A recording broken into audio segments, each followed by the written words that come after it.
Hello friends, today is world population day यानी विश्व जनसंख्या दिवस। दोस्तों, 1987 में पूरे विश्व की जनसंख्या 5 अरब थी, यानी 500 करोड़, 5 बिलियन।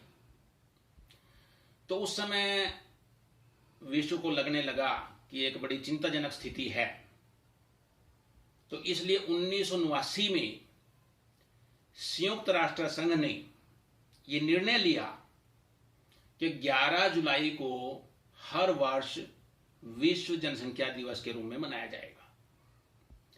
और 11 जुलाई 1990 से लगातार इस दिन को हम विश्व जनसंख्या दिवस के रूप में मनाते हैं। अब दोस्तों, इसका उद्देश्य क्या है?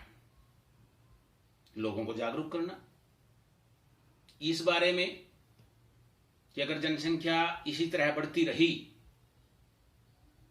तो इससे हमारे संसाधन, जो कि पहले ही बड़े सीमित है, वो और कम हो जाएंगे और बहुत सी प्रॉब्लम्स इससे आएगी।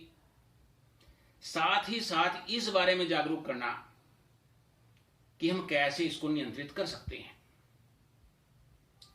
एक अनुमान के अनुसार 1804 तक पूरे विश्व की जनसंख्या 100 करोड़ थी, 100 करोड़ 1 अरब थी। उसके बाद 1927 में जाकर के ये 200 करोड़ हुई। 1960 300 करोड़, 1974 400 करोड़, 1987 500 करोड़, 1999 600 करोड़, 2012 700 करोड़ और अब 2021 में 777 करोड़ और लगभग 2024-25 में ये 8 अरब हो जाएगी, यानी 800 करोड़ हो जाएगी। तो इतनी तेजी से विश्व की जो जनसंख्या बढ़ रही है, ये हम सब के लिए बड़ी चिंताजनक स्थिति है। और इसमें भी जो मुख्य 2 देश हैं जिनकी जनसंख्या सबसे ज्यादा है, वो आप सब जानते हैं, चीन और भारत है।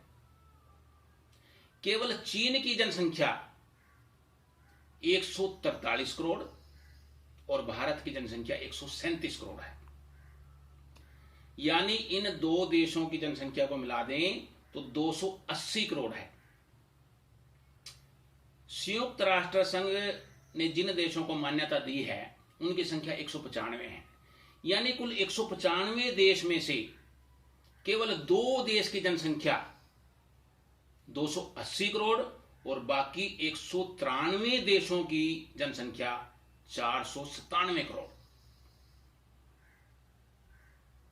दोस्तों, चीन की जनसंख्या भले ही पहले नंबर पर हो, लेकिन चीन का जो क्षेत्रफल है वो भारत से लगभग 3 गुना है, 2.9 टाइम्स। तो इस हिसाब से अगर हम जनसंख्या घनत्व की बात करें तो भारत का जो जनसंख्या घनत्व है, पॉपुलेशन डेंसिटी है, वो चीन से लगभग 3 गुना है। चीन का जनसंख्या घनत्व 153 व्यक्ति प्रति वर्ग किलोमीटर है और भारत का 464 व्यक्ति प्रति वर्ग किलोमीटर। अब ये इतनी भयावह स्थिति है, चिंताजनक स्थिति है कि हम सभी को ये सोचने पर विवश करती है। हम आप सभी सोचते हैं, चिंता भी करते हैं, कुछ करना भी चाहते हैं, कर भी रहे हैं, लेकिन वो जो रिजल्ट आने चाहिए वो नहीं है। हम सबको मिलकर के इस दिशा में कुछ सार्थक प्रयास करने पड़ेंगे। अब मैं ना चाहते हुए भी धर्म की बात करूंगा और साथ साथ राजनीतिक दलों की बात करूंगा। दोस्तों, विश्व की बहुत बड़ी संख्या ऐसी है जो ये समझने लगी है कि सीमित परिवार होने चाहिए, लेकिन मुस्लिम भाई बहन अभी भी बहुत से ऐसे हैं जो इस दिशा में सही ढंग से नहीं सोचते। बहुत से मुस्लिम अच्छा सोचते भी हैं, जो पढ़े लिखे हैं, जागरूक हैं, धर्मांध नहीं हैं, वो भी समझते हैं इस बात को कि हमारी जनसंख्या सीमित होनी चाहिए, परिवार सीमित होने चाहिए। लेकिन जिन लोगों में भी शिक्षा की कमी है, केवल मदरसे की शिक्षा पर ही डिपेंड करते हैं, वो अभी इस दिशा में कोई बहुत जागरूक नहीं है। और एक बड़ी अजीब बात है दोस्तों कि धार्मिक स्वतंत्रता के नाम पर उनको 4 विवाह करने की इजाजत है। हर विवाह से 4 या 5 बच्चे होंगे तो जनसंख्या तो बढ़ेगी ही। 1956 में कानून बनाया गया था भारत में, जिसके अनुसार जो बहुविवाह प्रथा है वो इलीगल हो गई थी सभी धर्मों के लिए, केवल इस्लाम को छोड़कर के। तो अगर हम इस बात पर गौर करें तो ये तो समानता के अधिकार का सीधा सीधा उल्लंघन है। हमारे संविधान में बहुत सी बातें विरोधाभासी हैं। आज हम केवल जनसंख्या पर सीमित रहेंगे तो हम संविधान के अनुसार समान नहीं हैं, जबकि समान होने चाहिए। जनसंख्या से संबंधित नीति सभी पर समान रूप से लागू होनी चाहिए, इसमें कोई धार्मिक स्वतंत्रता की बात नहीं आनी चाहिए।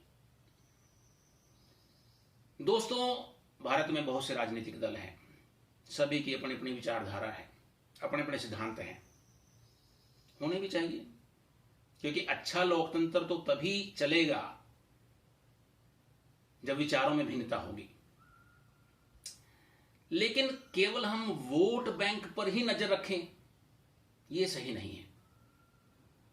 एक तरह से देखा जाए ठीक है, वोट बैंक पर नजर सभी रखते हैं, लेकिन राष्ट्रीय स्तर पर कुछ विषय तो ऐसे होने ही चाहिए जिन पर सभी राजनीतिक दलों की एक राय होनी चाहिए। और मैं तो कहूंगा कि साथ साथ न्यायपालिका की भी एक मत होना चाहिए। उन्हीं विषयों में से एक विषय है जनसंख्या नियंत्रण। समान आचार संहिता भी ऐसा ही विषय है, और भी कई विषय है। अभी उत्तर प्रदेश सरकार भी एक नई पॉलिसी जनसंख्या नियंत्रण पर बनाने जा रही है। बड़ी अच्छी बात है। कुछ राज्यों में पहले भी कुछ कानून बने हुए हैं, लेकिन वो इतने ज्यादा प्रभावी नहीं सिद्ध हुए। दोस्तों, आज विश्व जनसंख्या दिवस पर मेरी सभी राजनीतिक दलों से एक अपील है कि वो छोटे जो अल्पकालिक लाभ है उसको छोड़ दे, तात्कालिक लाभ को छोड़ दे। एक दूरगामी सोच रखते हुए जो इन दलों में प्रबुद्ध लोग हैं वो सोचें इस बात को। वो जानते भी हैं इस बात को कि जनसंख्या नियंत्रित होनी चाहिए, लेकिन जानते हुए भी एक क्षुद्र राजनीति के कारण वो सही निर्णय नहीं ले पाते। तो दोस्तों, मेरी सभी राजनीतिक दलों से एक अपील है कि राष्ट्रीय स्तर पर जनसंख्या नियंत्रण से संबंधित एक ऐसी नीति बने जो स्पष्ट हो, अपने आप में प्रभावी हो और सभी पर समान रूप से लागू हो।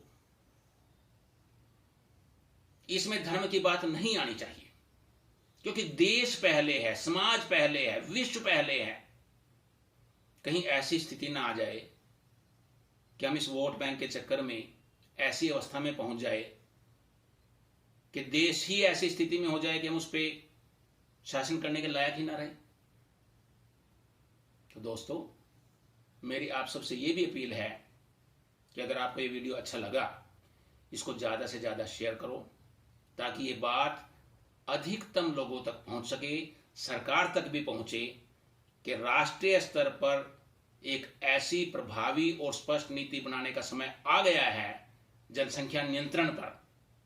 क्योंकि हम पहले ही बहुत देर कर चुके हैं, पहले ही अपना बहुत नुकसान कर चुके हैं। तो एक बार फिर से मैं सभी राजनीतिक दलों से कहता हूं, एक अपील करता हूं कि अपनी क्षुद्र स्वार्थों को छोड़ करके राष्ट्रीय स्तर पर जनसंख्या नियंत्रण के ऊपर एक प्रभावी नीति बनाने में अपना योगदान दें। धन्यवाद।